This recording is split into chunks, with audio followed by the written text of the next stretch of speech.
it is a special place to me here, and obviously for different reasons. But for last year, coming away with the trophy was something I'll remember forever. So it's always good to be back here.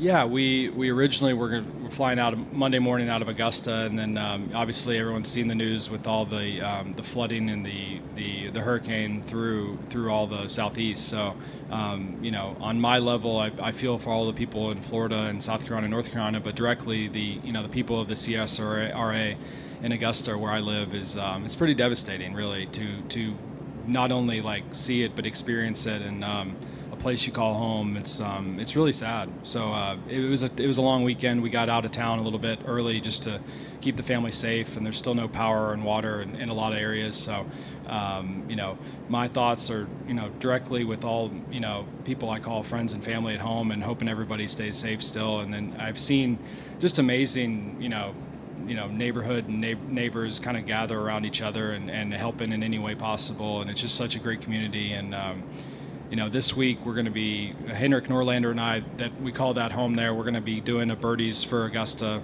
We're going to donate $500 per birdie of our own golf to the Red Cross there, and then hopefully we can get some more support locally and then from all over. And I encourage anyone to donate to the Red Cross because the areas definitely need it.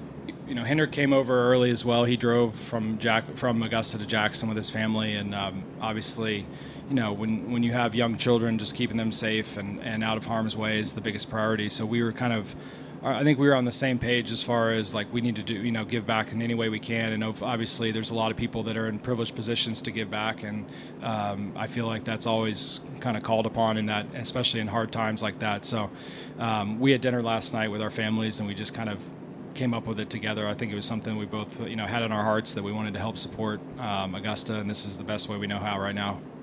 Yeah, it was wild, just keeping them safe through the storm, then waking up, in the early hours, and then coming out when the sun was out to see the devastation and destruction directly on your own home and then your neighbors' homes. My neighbors and I cut 5 massive trees just so we could get out of the street, and that's humbling in its own right. Just tugging trees, and my neighbor had a Jeep, and we were pulling big logs from the trees off the road, and just doing the best we could to band together and getting a tree off a neighbor's yard.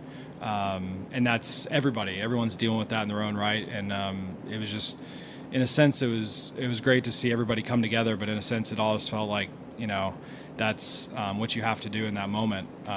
So we were very fortunate to be able to get out, and when we did, I think that it came to the clear conclusion that we're not going to have power or water for a while, which they still don't. So just to get the family out and safe and comfortable was something I felt was important.